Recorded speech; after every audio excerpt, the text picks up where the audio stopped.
Eso es el que tratamos. Muy bien, shalom aquí a todos los hermanos también que están conectados. Aquí alcanzo a ver a Diani Barchivovich, no me acuerdo muy bien cómo se... Nubia, shalom. Ana y Celia, alcanzo a ver ahí. Saludos a los demás que no vean.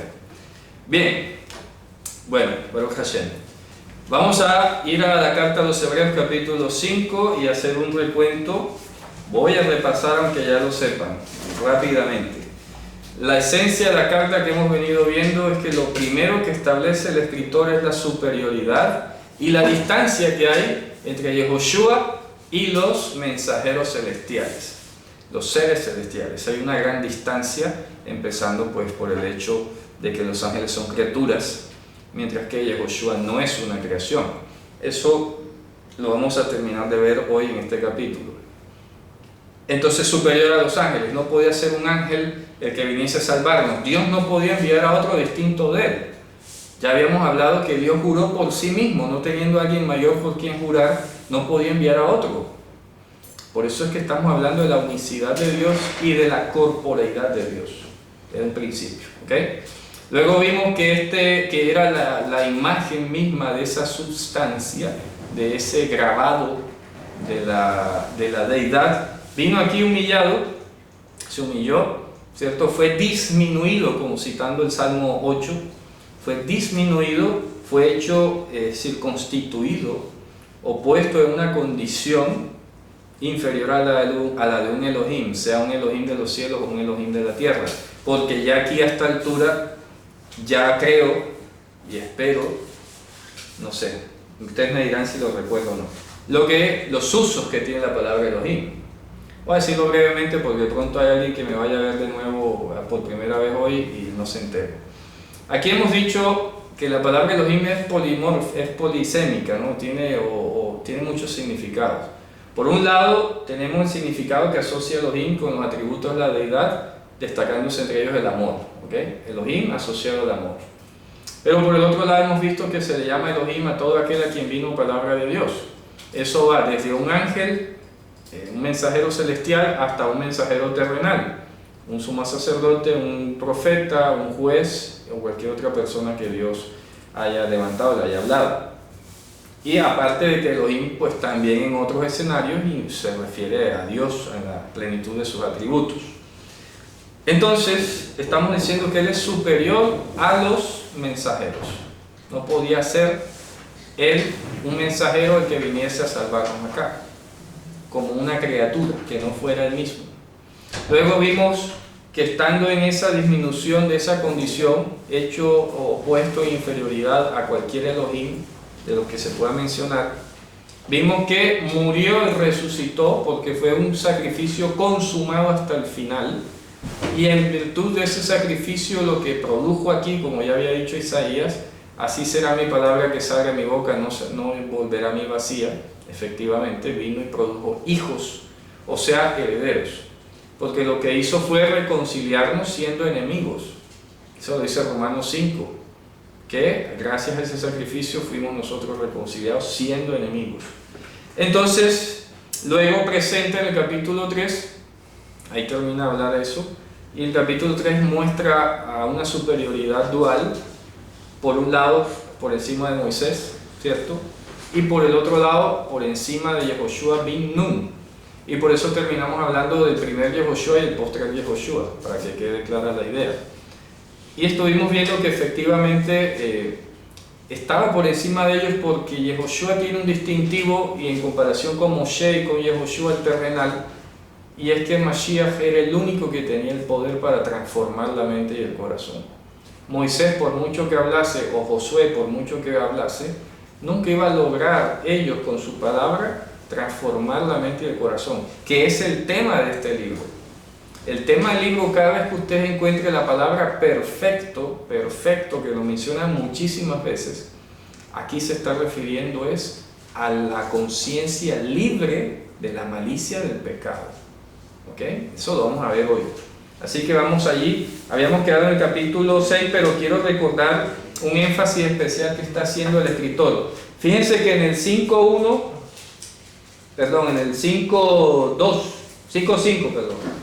Está diciendo aquí que Yehoshua no se glorificó a sí mismo abusando de él, no, yo soy Dios y ahora voy a hacer lo que quiera, sino que se sometió a las reglas y a lo que Dios antes había prometido, o sea, lo que él había prometido, ¿cierto? Y se sometió a esta palabra que necesitaba ser él recibido como sumo sacerdote. Y viene la escritura que dice, tú eres mi hijo, yo te he subordinado hoy. Y luego en el 6 dice, tú eres sacerdote. ¿Te das cuenta? Entonces, cuando dice tú eres mi hijo, entiéndase, yo te he subordinado. Está hablando de cuando vino. Y cuando dice tú eres sacerdote, Yehoshua no fue sacerdote aquí, cuando estuvo aquí en la tierra. Lo es cuando sube. Entonces mira cómo los dos versos hacen una interesante tesis, ¿eh? Es un típico drash. Un drash que estás tomando dos textos y estás formando una tesis. Entonces cuando viene al mundo, repito, le dice tú eres mi hijo, yo te subordiné. Pero cuando ya ha resucitado y traspasa los cielos, es el único que ha traspasado los cielos, corpóreamente, más nadie. Entonces le dice la misma palabra, la misma profecía le dice, tú eres sacerdote para siempre, según el orden de Melquisedec. Luego, entonces termina allí y mira cómo termina el capítulo 6, en el versículo 20. Entró por nosotros como precursor, Yehoshua, ¿te das cuenta? Está hablando desde cuando resucitó. Hecho pontífice o sacerdote o Cohen Gadol, eternamente según el orden de Melquisedec.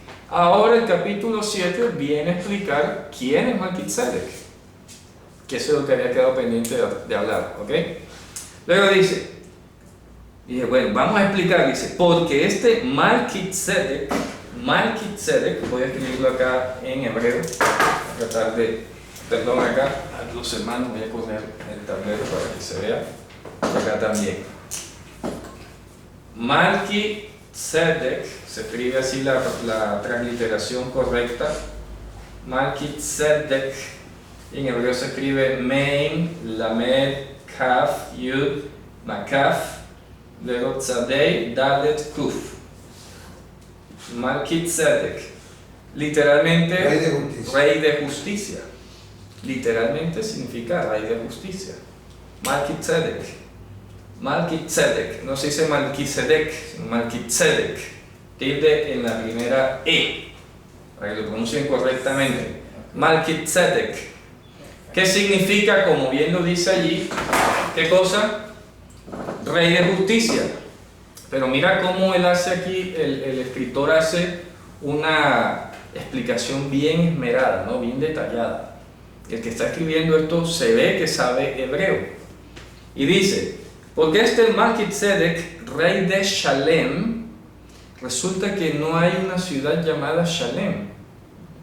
Algunos han llegado a pensar, inclusive dentro del judaísmo, comentaristas como Rashi y algunos otros de estas Maimónides, no, Shalem era Jerusalén. Eso no es correcto. No existe una ciudad llamada Shalem en la Biblia. Así que, ¿qué ocurre allí? Resulta que el hebreo, y esto es para que, bueno, es que hay tantas cosas que decir a veces, y hoy que la gente lee y no termina de leer, hay que explicar. La lengua hebrea tiene dos ortografías, eso nada más pasa en hebreo. Una que se llama Ketiv Malé. Ketiv Malé significa que tú utilizas muchas consonantes para escribir una palabra. Y la otra que se llama Ketiv Haser significa que utilizas la menor cantidad de consonantes posible. En este caso, yo, si tengo las letras Shin, Lamed, Mein, allí para todos, para acá también, Shin, Lamed, Mein, y hagan de cuenta y tengan presente que la cámara graba al revés, porque hasta eso lo han dicho. No, que usted escribe al revés el hebreo, hombre. La gente no ve, ¿ah? No ve que estoy escribiendo al revés por la cámara, ¿cierto?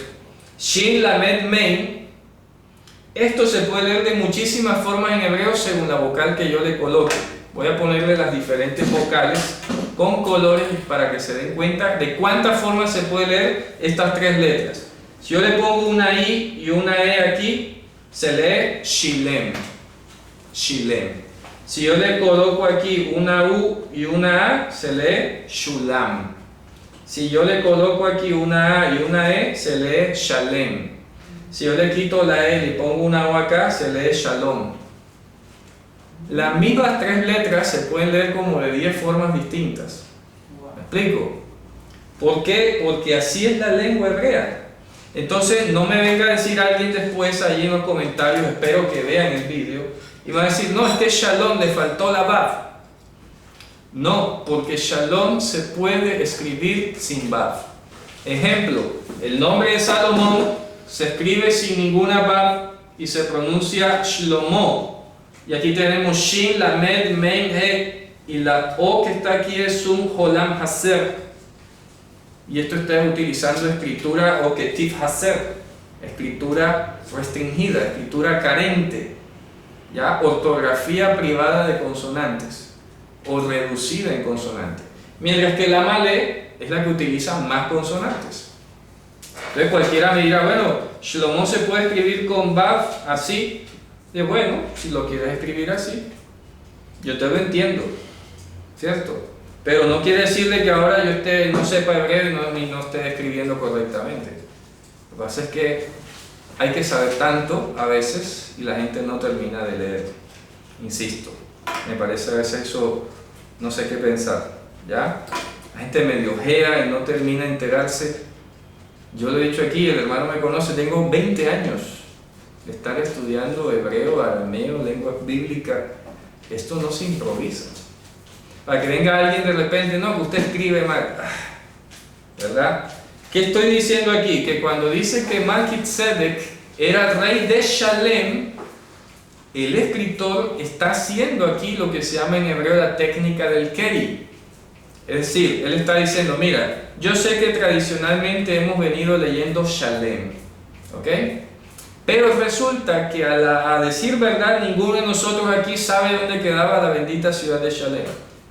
Y a mí me ha sido revelado por el Señor que esto no se lee Shalem, sino Shalom, que es paz.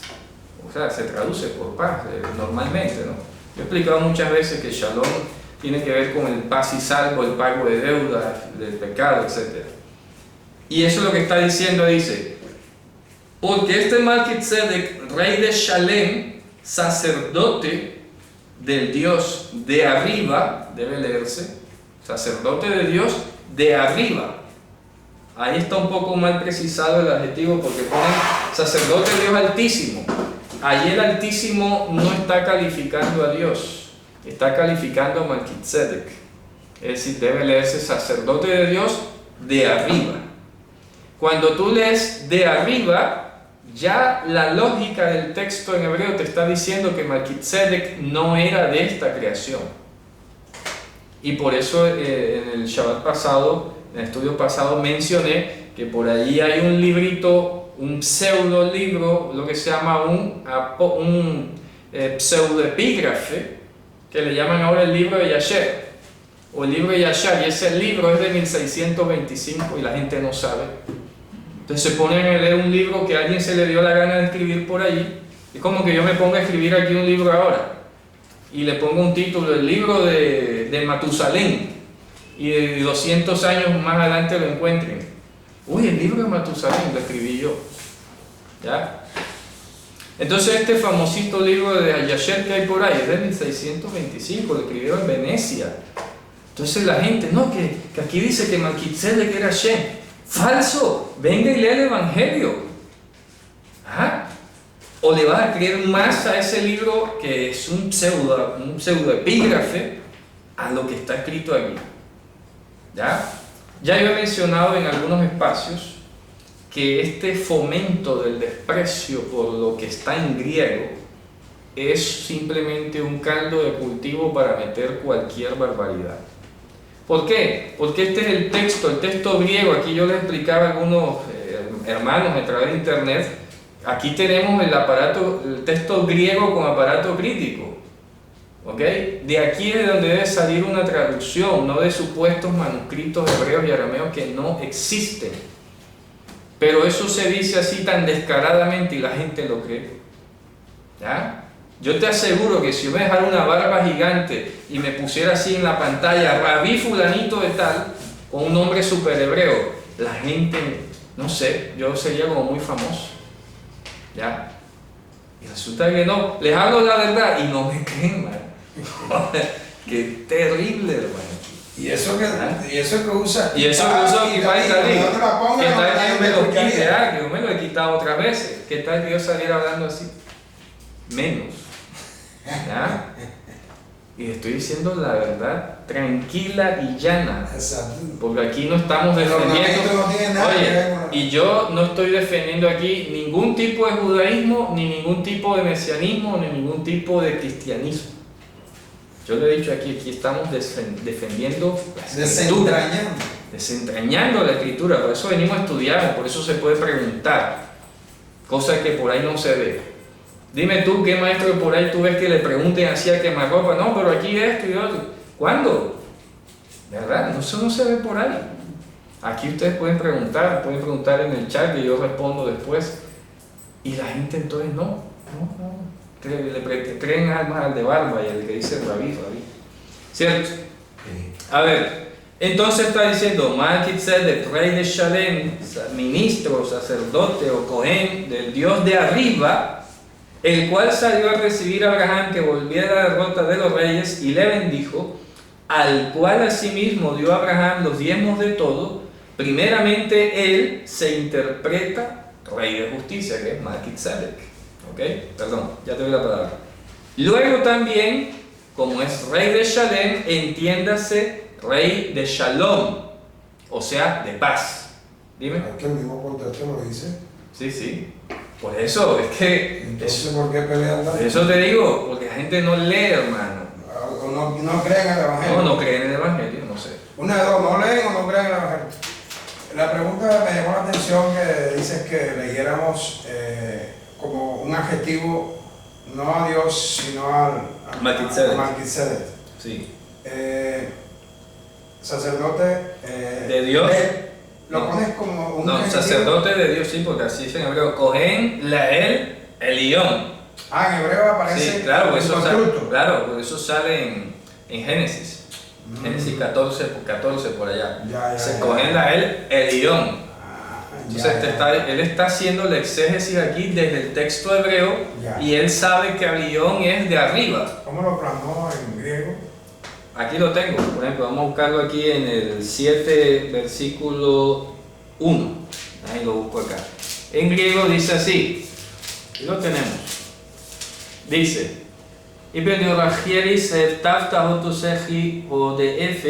no, perdón, este es Hechos de los Apóstoles, estaba leyendo mal. Vamos a buscar Hebreos. Estoy que no coincidió. Dice, Hotus gar en Melchizedek Basilis Salim, Hierus tuteu, tu hipsistu. Hipsistu es de arriba. Sí. ¿Ya? Claro, está en genitivo. Por eso quería saber eso. Está en genitivo, está de arriba. ¿Ok? De arriba. De Dios, de arriba. Entonces dice, el cual salió a recibir a Abraham, que volvió a la derrota de los reyes y le bendijo, al cual asimismo dio a Abraham los diezmos de todo. Fíjense esta precisión tan interesante. Resulta que una vez que hablaba con el rabino Moshe Ohana, todos lo conocieron aquí, creo yo, la mayoría, bueno, algunos no porque no estaban. Yo le preguntaba esto al rabino Moshe Ohana, porque hay una ambigüedad en el texto de Génesis. Vamos a ir un momentico a Génesis 14 y les voy a mostrar dónde está la ambigüedad. Y resulta que cuando yo le pregunté a él, le dije, rabino, ¿usted qué entiende aquí? ¿Quién le dio los diezmos a quién? Y resulta que él me dijo, no, que era Malquitzedek el que le había dado los diezmos a Abraham.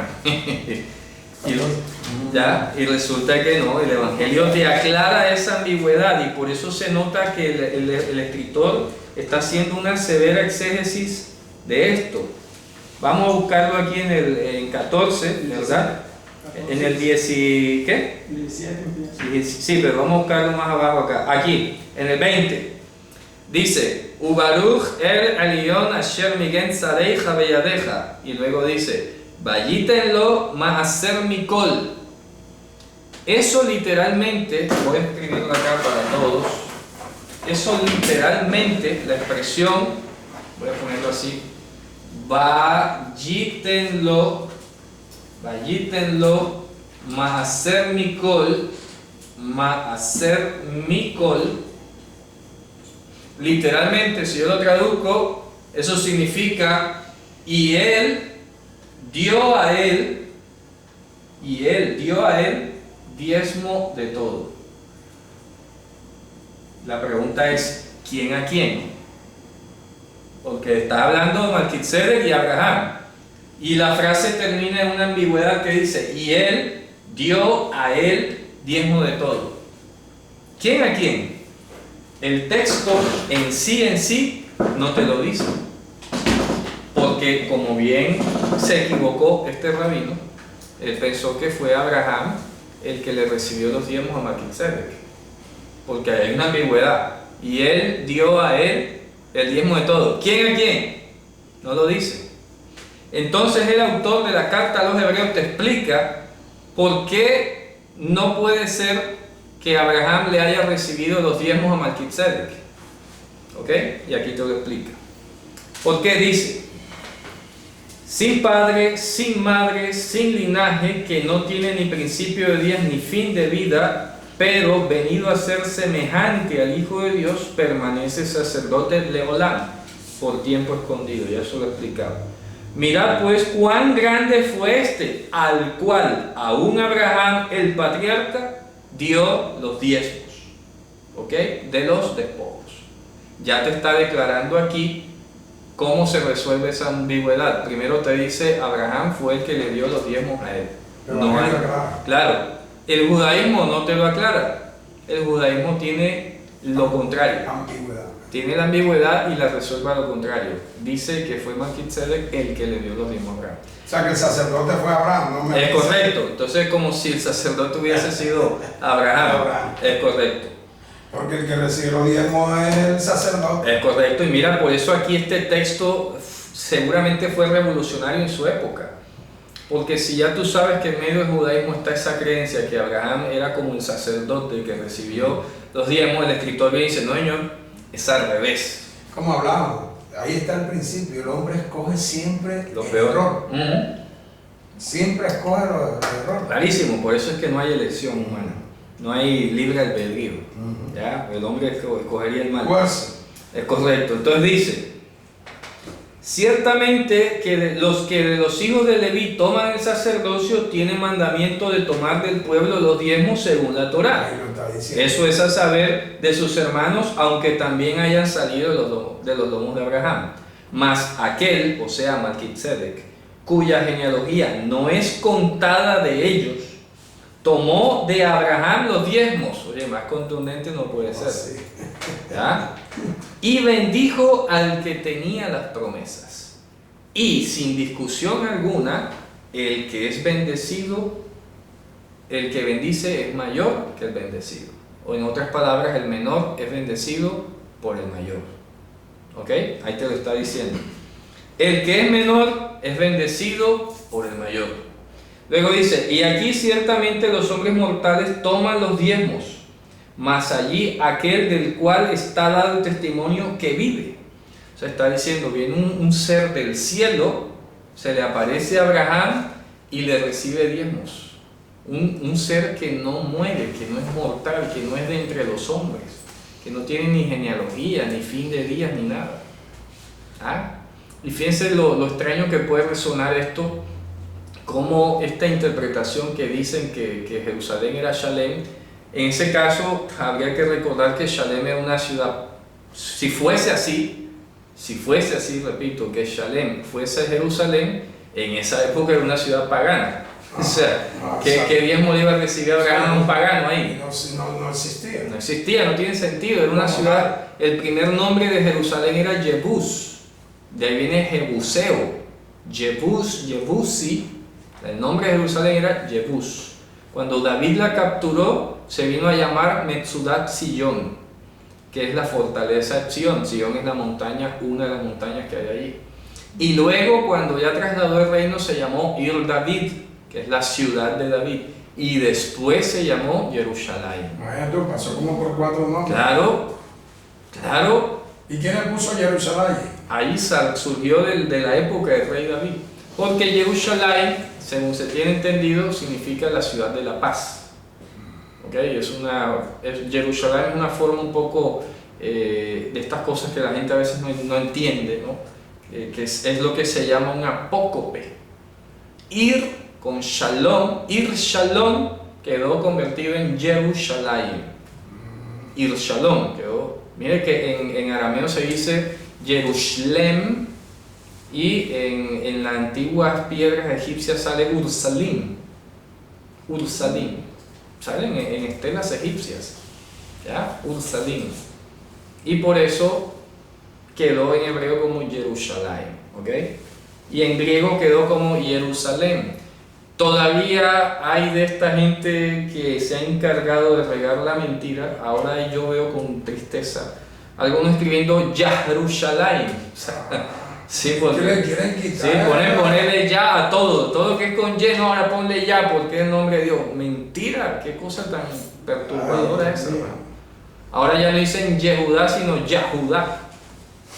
O sea, Cualquier judío que lo oye se ríe, ¿eh? se va a reír. Pero ¿sabes cómo es tan maquinado esto? Ahora le han dicho a la gente que es que los judíos han querido ocultar el nombre de Dios.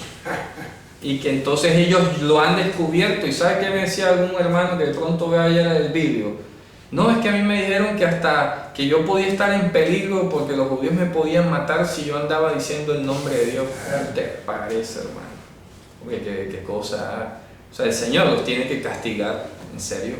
Tiene que reprender a esa gente tan mentirosa, insoportable. ¿Ya? Muy bien. Nada edifica eso, hermano. Pero es para mantener ahí engrupido, esta palabra de aquí nosotros, engrupido es ahí sometido a la gente, a ellos. un espíritu sectario, ¿no? Que no le lleva a ningún lado. Estás sacando a la gente de la realidad. ¿Ya? Y no, mire, esa mentalidad de esta gente que enseña eso, está como la de Kim Jong-un, el de Corea. Ya, que ellos son lo mejor y el resto del mundo los quiere acabar porque ellos son lo mejor, así, igualito. ¿Ya? Pero resulta que están atrasados en todo, tienen una visión distorsionada de la realidad, ¿no? Entonces esto es paranoico, todo es conspiración y todo es lo otro. ¿Ok? Bien, sigamos entonces. Está diciendo aquí que Melquisedec le recibió los diezmos a Abraham y está diciendo enfáticamente que Melquisedec no era humano. No era humano porque está vivo. ¿Ok? Esa es la lógica que él está poniendo aquí. Por esa mismísima razón Shem no es el hijo de Noé. Porque la Torah dice que Shem murió. ¿Ok? Y si bien es cierto que Shem estaba vivo cuando Abraham estaba vivo, eso no quiere decirle que sea el mismo personaje. ¿Ok? Porque debe decir, y debe recordar, yo lo he dicho aquí muchas veces, cuando Noé murió, Abraham tenía como 45 o 55 años. ¿Ya? Y por lo tanto su hijo Shem, que vivió más, debía estar vivo. Pero eso no es ni siquiera un argumento porque no está en ninguna relación bíblica marcada para decir de que Melquisedec era Shem. ¿Ya? Clarísimo, ¿no?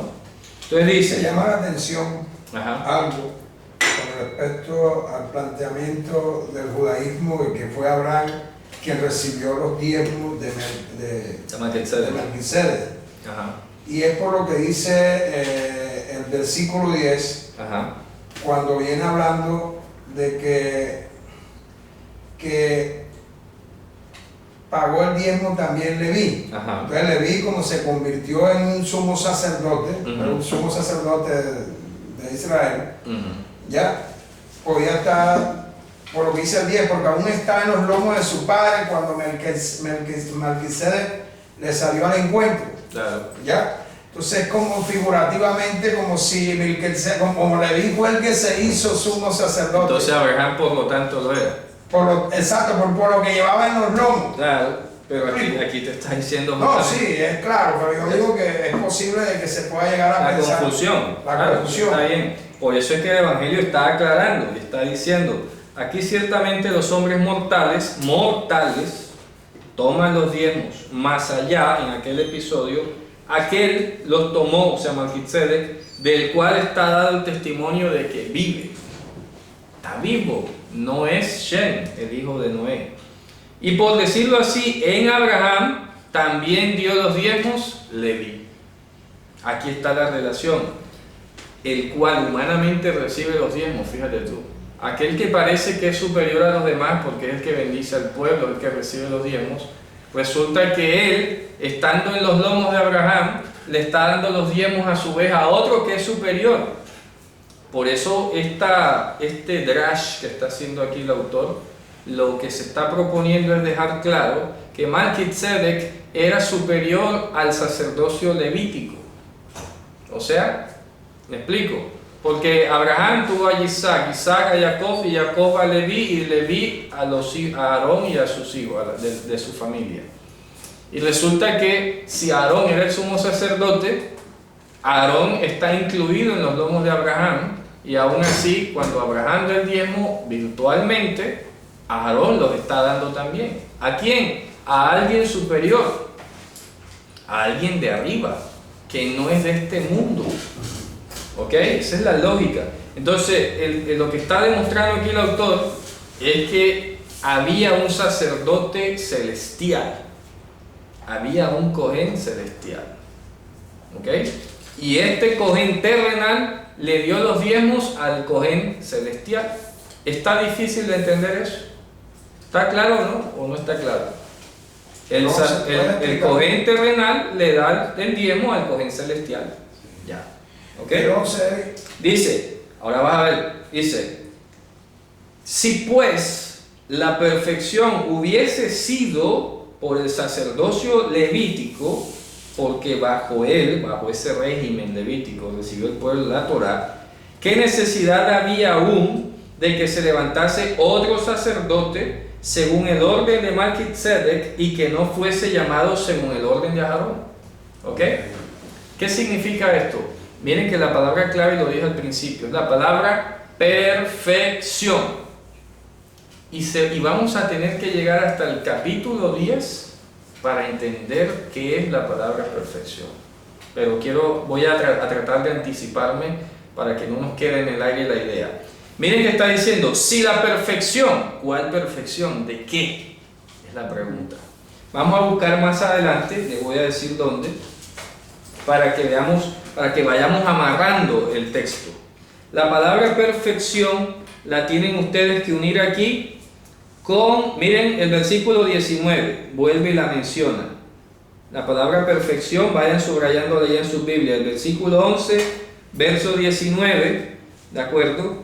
Y miren lo que dice a continuación, en el versículo, ya les voy a decir, en el versículo, aquí, miren, en el versículo, acá, en el versículo, vamos a ver, el juramento, en el 8, pasamos al capítulo 8, dice, el santuario, el tabernáculo, algo que sea así, estoy en la teología, sacrificio, buscar cosas celestiales como acabar. Ahora, miren, aquí, en el 7, el versículo 7:11, únanlo con el 7:19 y ahora con el 8, versículo 7. Porque si aquel primer... ¿De acuerdo? Capítulo 7, versículo 11. Luego con el 7:19. 11:7. No, 7:11. Estamos en el 7:11.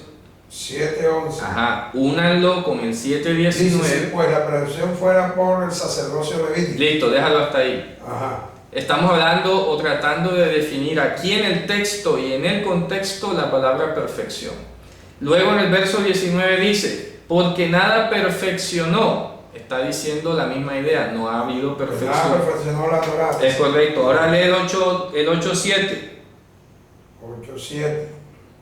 Porque si aquel primero hubiera sido sin defecto, o sea, si hubiese sido perfecto, exacto, pero no se hubiera procurado lugar para el segundo. Es correcto. Ahora vamos a ver cuál es el tema. El tema aquí que viene a definir la palabra perfección se encuentra justo en el versículo 10, cuando habla de la Brit que es hecha Hadashah. que es hecha de nuevo, o renovada o innovada, dice, por lo cual este es el pacto que cortaré con la casa de Israel después de aquellos días, dice Hashem, daré mis leyes en la mente. No, en hebreo dice, escribiré mi Torah en el corazón de ellos, en medio de ellos, perdón, y sobre su corazón la escribiré. Entonces dice, y seré a ellos por Dios y ellos serán por pueblo, y ninguno enseñará a su prójimo, ninguno a su hermano diciendo, conoce a Hashem, porque todos me conocerán, desde el menor de ellos hasta el mayor.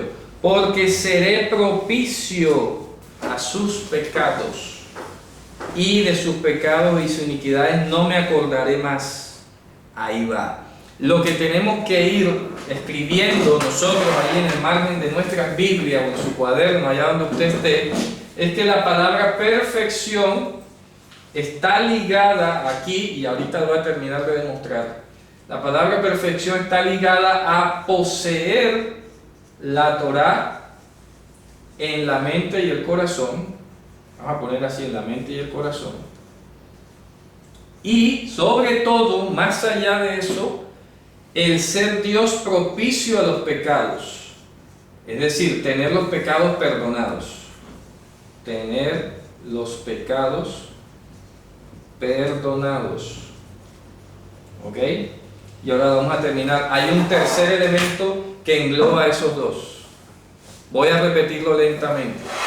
La palabra perfección en este texto está refiriéndose a la instalación de la Torah en la mente y el corazón y a tener los pecados perdonados. Por eso les decía que había que llegar hasta el 10 para terminar de entender. Pasemos rápidamente al 9 y les voy a decir a dónde va a llevar esto. Miren, vamos ahora al 9, versículo, ya les voy a decir. Aquí está, en el 9:9. El 9:9 tiene la palabra contundente para entender qué es la perfección de la que está hablando acá. ¿Qué dice? Lo cual es símbolo para el tiempo presente, según el cual se presentan ofrendas y sacrificios que no pueden hacer perfectos en cuanto a la conciencia al que practica ese culto. ¿Se das cuenta? En cuanto a la conciencia, y ahí te lo vuelvo a decir ahora. Entonces rayen el 9 y vayamos al versículo, ya les voy a decir, aquí está, léanse por ejemplo en el 14 contundente. ¿Qué dice? Cuanto más la sangre de Mashiach, el cual mediante el Ruach eterno se ofreció a sí mismo sin mancha a Dios, limpiará vuestras conciencias de obras muertas para que sirváis al Dios vivo. Ahí está. La perfección consiste entonces en la unión de estas dos cosas, poseer la Torah en la mente y el corazón y tener los pecados perdonados, es igual a tener una conciencia limpia. Limpia. Tener una conciencia limpia, ¿ok? Es decir, sin malicia. Sin malicia de maldad. Sin levadura. Como dice Pablo, seamos panes sin levadura. Sin levadura, sin malicia y de maldad, ¿ok? Ahí está. Esa es la perfección. ¿Cuál es la tesis que está manejando? La sangre de los toros y los machos cabríos no podían limpiar, afectar positivamente y de manera contundente y permanente los pensamientos y el corazón del ser humano. Sí. Está diciendo eso. Entonces por eso dice, y ya lo vamos a terminar, es que ahí lo dice, ¿cuánto más entonces el sacrificio de Mashiach va a purificar? Si antes eso era simbólico, pero no reformaba tus pensamientos. Por eso lo dice ahí, dice, tal sumo sacerdote nos convenía, santo, sin mancha, sin pecado, sin contaminación. Claro, porque como Él es puro de conciencia, lo que nos va a imponer a nosotros es una pureza de conciencia, ¿ya? Libre de una conciencia de obras muertas, de obras de muerte. Ya no vamos a andar pensando en el pecado, ni lo vamos a estar codiciando, ni planificándolo, ni disfrutándolo. porque ya nos resbala el pecado. Porque ahora hemos sido reconciliados y la Torah gobierna nuestros pensamientos y nuestro corazón. ¿Está claro? Y si vamos más abajo, lo va a decir en el capítulo 10, también vuelve y lo enfatiza una vez más. Dice, mire, ahí está, en el 10.1. Porque la Torah, teniendo la sombra de los bienes venideros, no la imagen misma de las cosas, nunca puede, por los mismos sacrificios que se ofrece continuamente cada año, hacer perfecto a los que se acercan. Ahí está. ¿Qué es ser perfecto? Tener la conciencia limpia y libre. Limpia y libre. El pecador llegaba, ofrecía la ofrenda pero nada, salía con una conciencia toda igual. Y volví pecado otra vez. Entonces a Dios no le interesaba, como él se dijo, bueno, ¿tú qué crees? Que yo tengo hambre. Que tú rezaras, pecaras, rezaras y empataras. Y empatara. No. Por eso es que la palabra tzadik, que traducen el justo, no entiende lo que está diciendo. Tzadik es la persona que no solamente ha sido declarada no culpable, sino que sale capacitada para vivir en justicia. Eso es lo que implica la palabra tzadik. No, el justo, es que a veces yo cuando leo que escriben el justo, los justos, es como si hubiera mérito en las personas. Ya, no hay mérito en un tzadik, no lo hay. Eso ha sido una película que también el judaísmo ha venido vendiendo. No hay mérito en el tzadik. Lo que está haciendo Hashem en un humano como nosotros es declararnos no culpables, que no es lo mismo que inocentes, sino no culpables, y nos habilita y nos hace competentes para buenas obras. ¿Por qué? Porque purifica nuestras conciencias, porque nos libra de mala conciencia hacia Él y hacia los hombres. Pablo lo decía, por eso procuro tener una buena conciencia delante de Dios y de los hombres.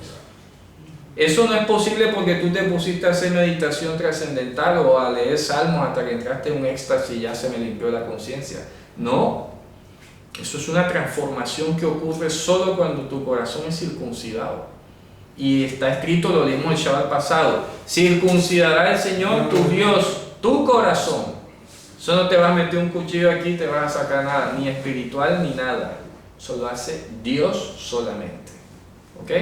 Aquí está diciendo entonces que la ley, la Torah, está hablando en el contexto sacerdotal, entiéndase, ¿ok? Esos sacrificios, esos rituales que lleva, que trae, que la libación, que no, eso no podía ser perfectos a los que se acercaban, ¿de acuerdo? Mira que dice, de manera que cesarían de ofrecerse esos sacrificios, ¿verdad? Sin embargo, mira lo que dice en el versículo luego, aquí, en el 10, léalo, 10:10. En esa voluntad somos santificados mediante la ofrenda del cuerpo de Yehoshua. Claro. Hecho una vez para siempre. Hecho una sola vez y para siempre. Y mira que dice el 14, 10:14, léalo. Dice, porque con una sola ofrenda hizo perfecto para siempre a los santificados. ¿Qué significa perfecto? Hizo perfecto. ¿Será que yo no me equivoco ahora? No tengo defectos. Eso no tiene que ver. La palabra perfecto en este pasaje está refiriéndose a tener una conciencia libre del pecado. O sea, que el pecado no me domina a mí. Que puedo tener un mal pensamiento de vez en cuando, un viento de transgresión, como decía, etcétera. Se me puede una malicia, una rabia, una cosa, pero no me domina. Ni yo actúo en virtud ni en función de mi carne. ¿De dónde viene esa competencia? Pablo decía, nuestra competencia no proviene de nosotros. Nuestra competencia proviene de Dios, que nos ha hecho ministros competentes para un pacto mejorado. Un espectáculo eso, hermano. Aquí está diciendo entonces en el 10:14 que con una sola ofrenda hizo perfectos para siempre a los santificados. Claro, porque resulta que la entrega de la Torah en la mente y en el corazón, eso no se va nunca de la vida del creyente. ¿Ok? No se va nunca. ni se va nunca esto de que Él ha perdonado nuestros pecados. ¿Ok? Eso no se va de un creyente. En pocas palabras, y hay que decirlo, y lo digo inclusive para yo medirme con ese mismo rasero y justamente para cuidarnos, un líder religioso que se vaya al mundo, hasta ese momento no había nacido de nuevo. Hay que decirlo, hermano. Nosotros no somos de los que retroceden, dice ahí Pablo en la Escritura. Nosotros no somos de los que retroceden, ¿para qué? Para Perdición, sino que proseguimos al blanco. Entonces cuando uno habla así con propiedad, ay, el que cree estar firme, mire que no hay que... A mí no me da miedo, porque es que dice en Judas, lean los versículos 13 por allá al final, Él es poderoso para mantenerlos sin mancha y sin caída delante de su trono. ¿Ok? Pero esto de volverse al mundo y arrastrarse y después pasan los años, no es que después que regresó, no es que ha regresado, es que nunca estaba. Nunca había estado. Estaba engañado, estaba nubilado ahí, no sé. Pero es como el hijo, por eso la parábola de los dos hijos. ¿Ya? Uno que se fue descaradamente al mundo, ¿ya? Y de frente y era mundano, ¿sí o no? El otro aparentemente estaba ahí en la casa, todo religioso, cuidadito, y resulta que estaba tan perdido como el otro, ¿cierto? Porque apenas vio que el otro vino, le dio envidia. Ah, tú estabas envidiando al otro, quieres hacer lo mismo. Estabas aquí y eras reprimido. No te atrevías. No te atrevías, te faltaban era gallas. Yo pensé que tu mayor riqueza era tenerme contigo, hijo mío. ¿Ah? Pero te estás quejando porque no, si no lo has hecho es porque no has querido, y si no has querido es porque te da miedo perder conmigo. ¿Ya? Pero no es porque te complazca mi presencia. Fíjate tú, una parábola tremendísima. Entonces aquí está diciendo que con una sola ofrenda hizo perfectos para siempre. ¿De acuerdo? Y mira lo que dice ahí, que repite el 15 y 16, que ya lo leímos antes. Léalo ahí en el 10, 15, 16. Y nos atestigua lo mismo el Ruach Kadosh, porque después de haber dicho, este es el pacto que haré con ellos después de aquellos días, dice el Señor, pondré mis leyes en sus corazones y en sus mentes las escribiré. Añade, y nunca más me acordaré de sus pecados y transgresiones. Ahí está. Por eso les digo que la perfección es poseer la Torah en la mente y el corazón y tener los pecados perdonados. Y eso implica, además, un plus, que es tener una conciencia libre del pecado. ¿Ok? Implica tener una conciencia libre y pura con respecto al pecado. Pues donde hay remisión de estos, ya no hay más ofrenda. Entonces, un judío ortodoxo que hoy no crea que Yehoshua es Mashiach, no haya tenido la experiencia o no haya sido llamado, no es perfecto. No es perfecto. No se ha cumplido en él la escritura que dice, pondré mi Torah en su mente y la escribiré en su corazón. Y no se cumple en él la escritura, no me acordaré más de sus pecados. ¿Sí o no? Fíjate tú el recorrido que hicimos, y eso es lo que yo quiero que todos aprendan, ¿no? Que cuando estudiemos la escritura y veamos que una palabra se repite mucho y mucho y mucho, pues búsquela en todos los lugares donde aparece hasta el final del libro. Conecte y amarre todo el libro en función de esa palabra, y el mismo libro le va a terminar diciendo qué es lo que significa. Entonces, volvamos al 7.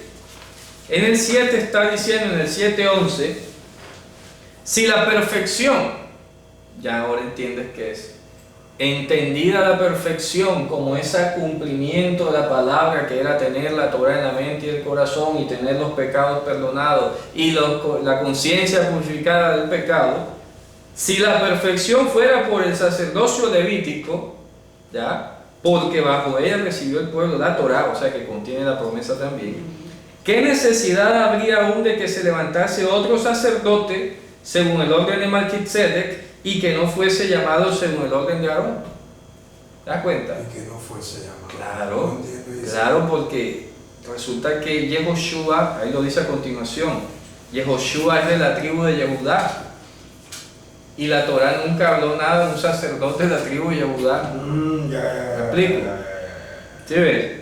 Ahí lo dice, pues mudado el sacerdocio es necesario que haya también mudanza de ley. Esto no es que se haya acabado la ley, estamos hablando de la ley del sacerdocio. Como ya vino un sacerdocio que no es regido o normalizado por genealogía, sino por juramento, entonces ya hoy no se necesita o no queda vigente la ley de la descendencia de Aarón, porque ya hoy no tiene funcionalidad. ¿Ok? Y ahora hoy es por juramento. ¿Ok? Que es el sacerdocio celestial. Y mira lo que dice a continuación. Porque aquel del cual se dice esto de otra tribu es. Esto lo explica, que esto está súper desmenuzado. Dice, ¿por qué estamos diciendo que si la perfección fuese por el sacerdocio levítico, entonces ¿por qué se habría procurado un lugar para otro sacerdote que no fuese la tribu de los hijos de Aarón? Claro, porque es que el sacerdote del que estamos hablando, su majestad Yehoshua HaMashiach, es de otra tribu, es de la tribu de Yehuda. Entonces esto no es ninguna violación de la ley, porque alguno pudiera decir, bueno, pero si fuera sacerdote entonces tenía que ser de Aarón. No, porque esto no es sacerdocio levítico, esto es sacerdocio celestial. Y primero fue el celestial. Y primero fue el celestial que el levítico, porque ya Melquisedec existía antes que Leví naciera. ¿Ah? ¿No te das cuenta?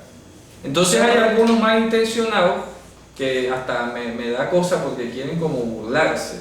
Ah, entonces tenemos que hacer sacrificio, entonces porque no entienden y se ponen como a burlarse, ¿no? Y pasan pena.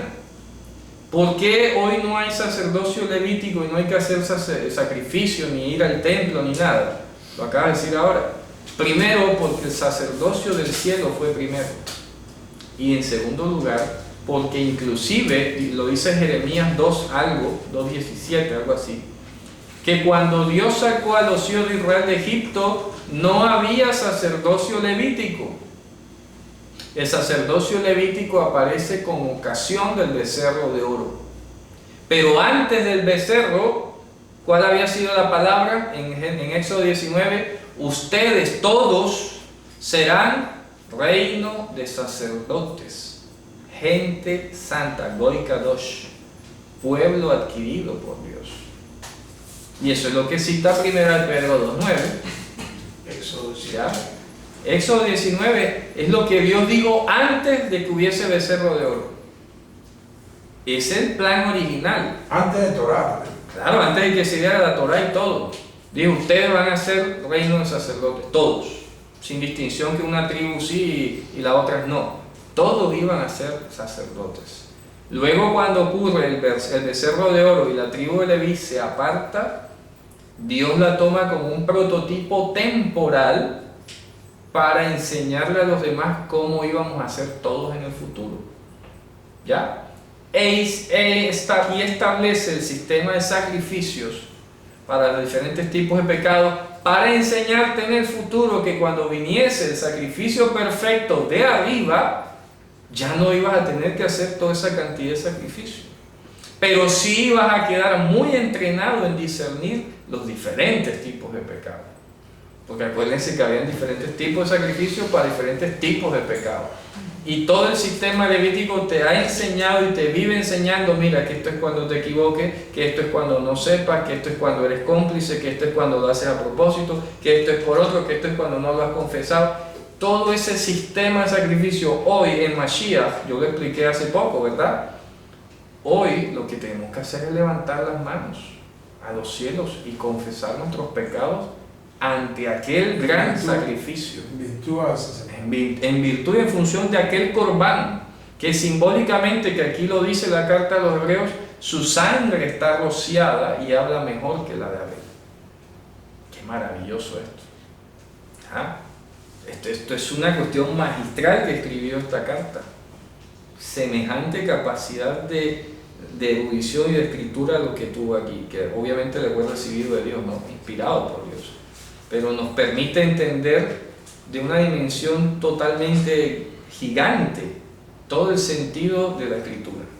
Entonces está diciendo, claro, porque después se dice esto que estoy hablando de Melquisedec y bueno, y de dónde, de la tribu de Judá. de la cual nadie nunca asistió al altar.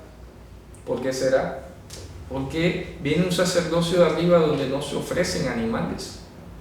Ya, viene un sacerdocio que es perfecto, de gente perfecta, que no vive pecando.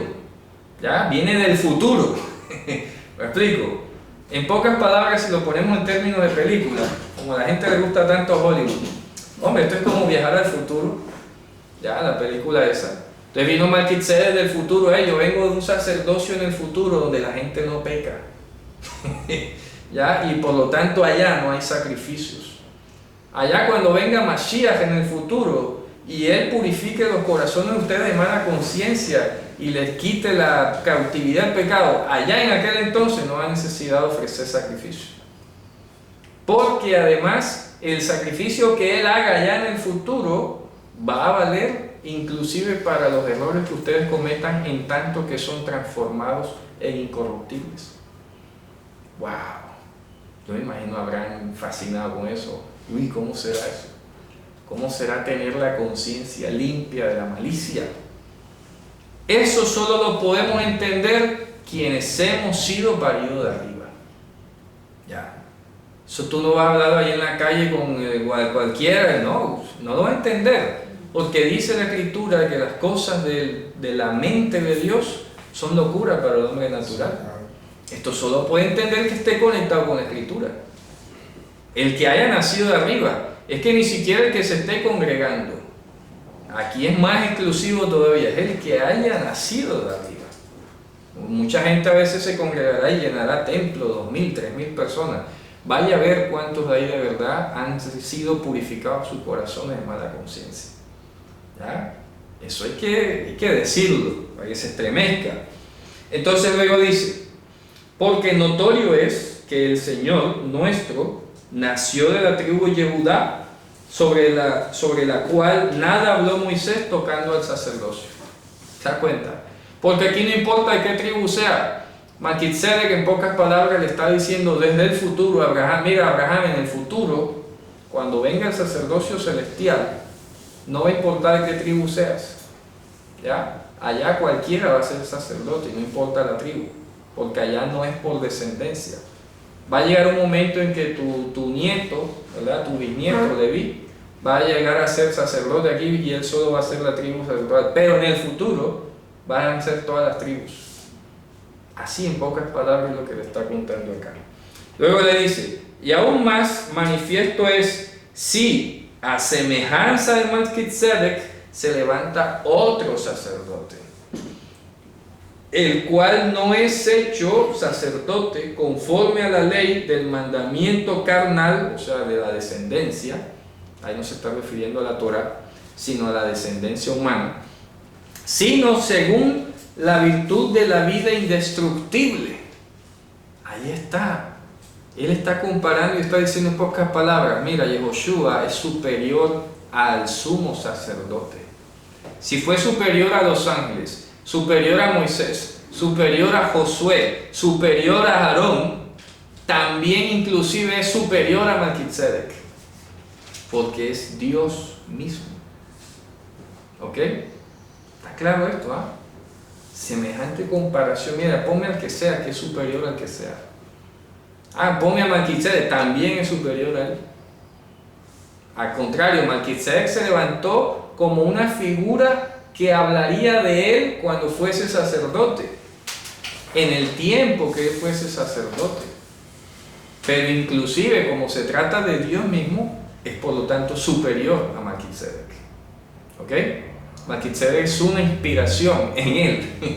¿Me explico? Fue constituido inspirado en sí mismo, en Dios. ¿Ya? Dios puso a Melquisedec y se lo mandó a Abraham desde el futuro. Ve y dile a Abraham lo que va a pasar en el futuro. Y por eso dice, Abraham se gozó de ver mi día y lo vio y se gozó. No solo humillado y muerto, como ya lo he dicho, sino también como sumo sacerdote de los bienes venideros. Esto es impresionante. Wow, tú te conectas y wow, ¿qué estaría pensando Abraham en esa época? Entonces dice, pues se da testimonio de él. Atá Cohen Leolam al Divrat Melquisedec. Tú eres Cohen Leolam. Tú eres sacerdote leolam. Ya hemos hablado que la palabra leolam no es para siempre, porque sino el tiempo escondido y conocido de Dios nada más, determinado en secreto por la Torá. ¿Ok?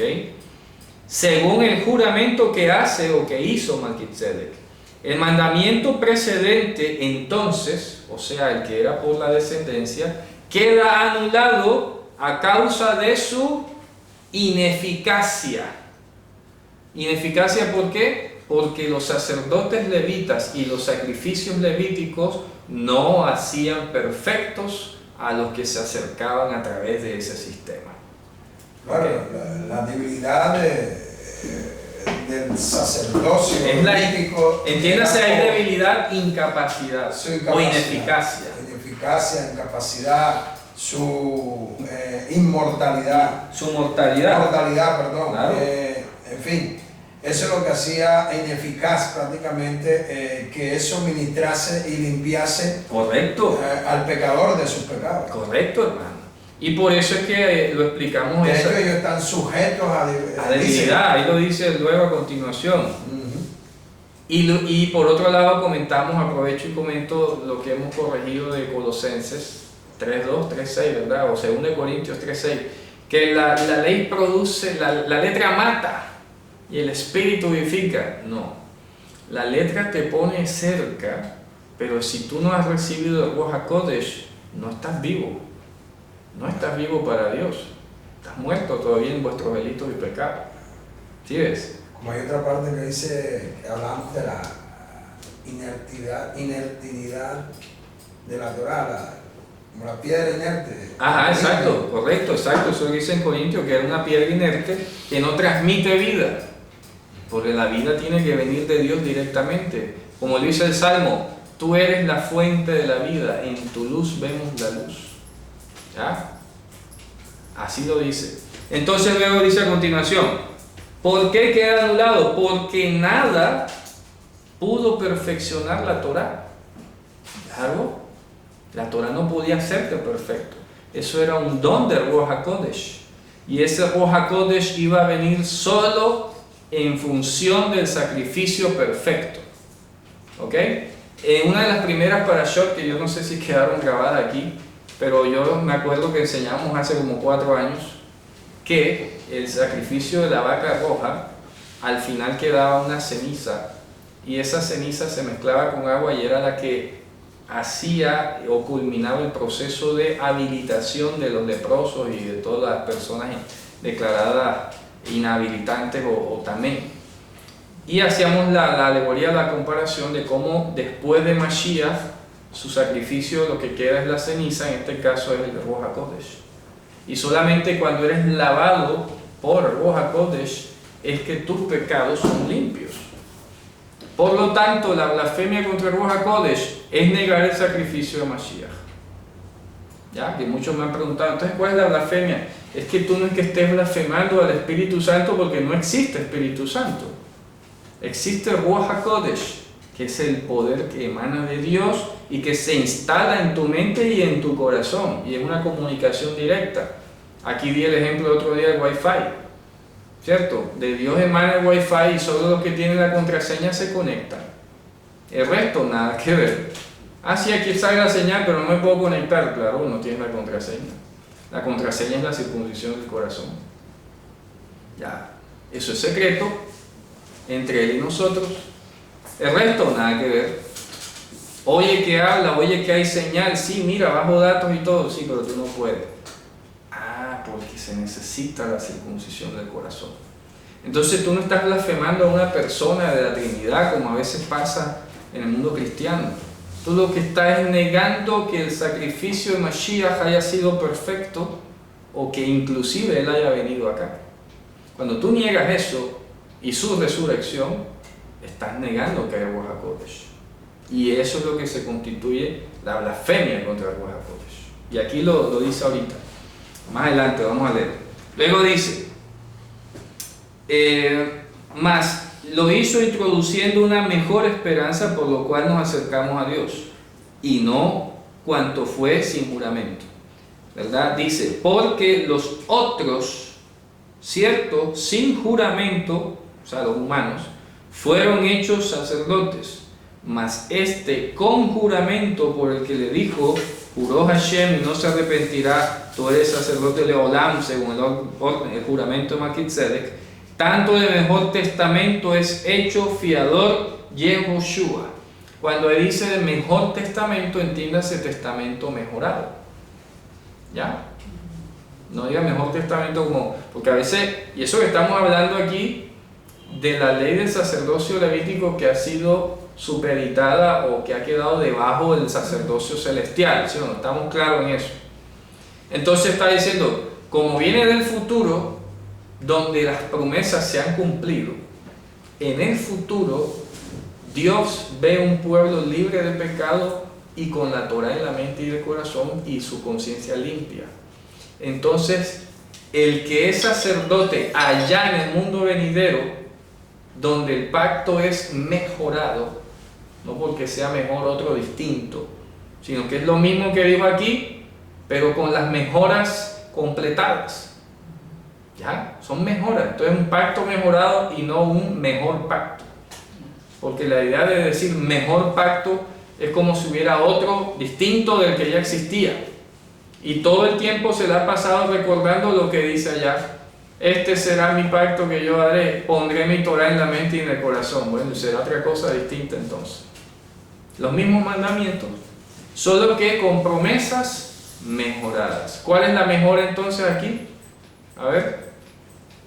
¿Cuál es la mejora del pacto o la mejora de la promesa? Hombre, limpiar. La perfección. La perfección, limpiar. Esa es la mejora. Porque el resto funcionaba parecido, ¿no? Había regulaciones, pero resulta que ahora que el pacto ha sido mejorado a través de la perfección nuestra, ¿ok? Gracias a la obra de Yehoshua Mashiach, entonces ahora hay promesas mejoradas, con un pacto mejorado, ¿ok? Luego dice a continuación, y los otros, los humanos, fueron muchos sacerdotes en cuanto por la muerte no podían permanecer, mas este por cuanto permanece Leolam, tiene un sacerdocio inmutable. ¿Qué versículo? ¿Ah? ¿Qué versículo? En el 24. Sacerdocio inmutable, entiéndase, ininterrumpido. En cambio allá, por ejemplo, la Torah dice que el sumo sacerdote iniciaba actividad a los 30 años y a los 50 salía jubilado. ¿Ya? Y entonces ya tenía que venir el hijo en relevo y en la misma película y se moría y tenía que esperar hasta que el otro se posesionara, etc. En cambio aquí está diciendo, aquí no hay ese problema porque aquí es el mismo siempre, no hay variación, ¿de acuerdo? No hay interrupciones ni baches ni nada, aquí todo se hace perfecto.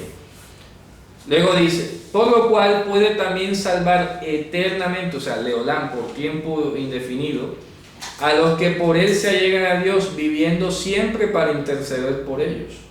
Porque tal sacerdote o Cohen nos convenía, que no se muere, santo, ¿verdad? Inocente, limpio, apartado de los pecadores y hecho, o sea, constituido superior o más sublime que los cielos. ¿Ya? Increíble. Que no tiene necesidad cada día como los otros sacerdotes, ¿de qué?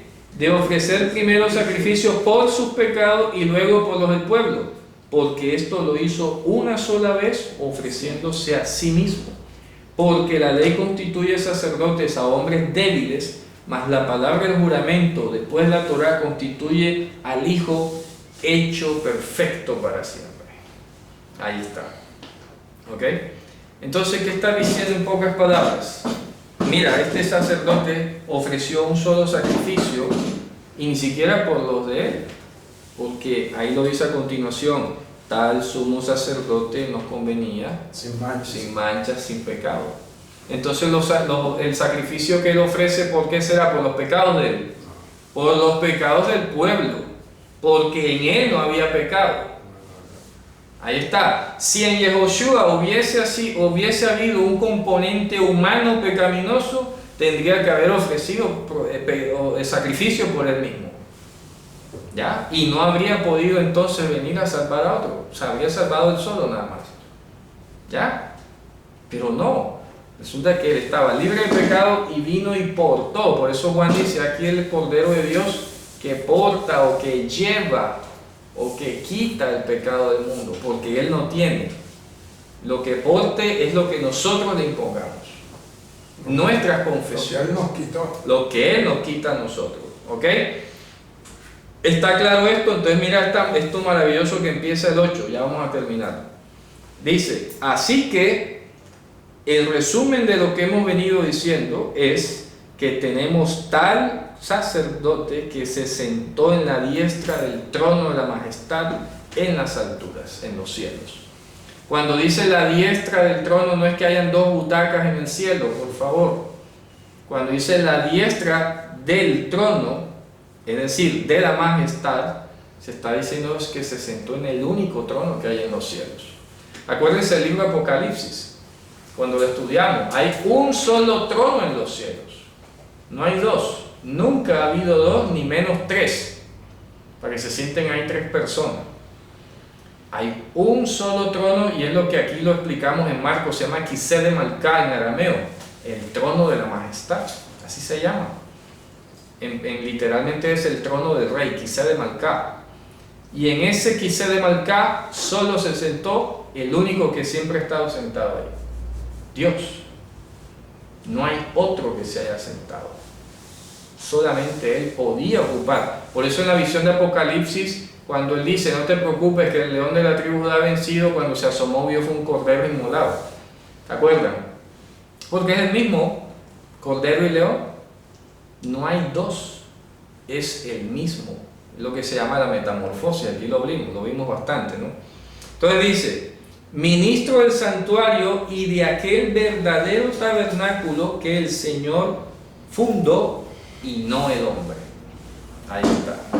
Entonces, a ver, lo vamos a dejar hasta allí hoy, ¿cierto? Porque ya se nos viene todo el capítulo 8 y el 9 y quiero que lo dejemos ahí de claro. Yo creo que hoy hemos hecho un recorrido súper completo de todo este eje temático.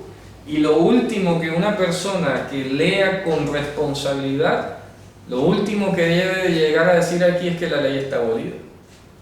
Estamos hablando de la ley sacerdotal, nada más, no de la Torá. Y fíjate tú que sigue cumpliéndose la promesa en nosotros, que Él pondría la Torá en la mente y la escribiría en el corazón. ¿Ok? Quiero leer textualmente los Jeremías 31:31 para que quede bien la traducción. Me gusta siempre precisar las traducciones y que los hermanos se lleven el correcto sentido del término. Voy a ir a Jeremías 31 a leer cuál es la promesa de la Brit Hadashah, del juramento o la promesa que es hecha nueva o renovada o innovada. Luego dice así en el 31:31. Dice, 31 dice, Hinei yamim ba'in neum Hashem becharati et bet Israel bet Yehuda Brit Hadashah. Y aquí días vienen, dicho de Hashem, y yo cortaré con la casa de Israel y la casa de Yehudá una Brit nueva. No como la Brit que corté con sus padres el día que tomé fuerza en su mano para hacerlos salir de la tierra de Egipto, que ellos abrogaron o quebrantaron mi Brit, y yo había sido un amo, un esposo para ellos, dice Hashem. Porque esta es la Brit que yo cortaré con la casa de Israel después de aquellos días, dicho de Hashem. Yo pondré mi Torah en el intestino de ellos, porque así dice, ¿ok? Dice, Natati et Torati bekirebam. La palabra kerev es los intestinos. Yo pondré mi Torah en los intestinos, el intestino de ellos, de alivam echtabenna, y sobre el corazón de ellos la escribiré. De Yiti lahem le Elohim, y yo seré para ellos por Elohim, y ellos serán para mí por pueblo. Yo explicaba en un post que hice por allí que los intestinos representan el sistema que nutre el cuerpo, pero que también elimina lo que no sirve. Ahí está la Torah.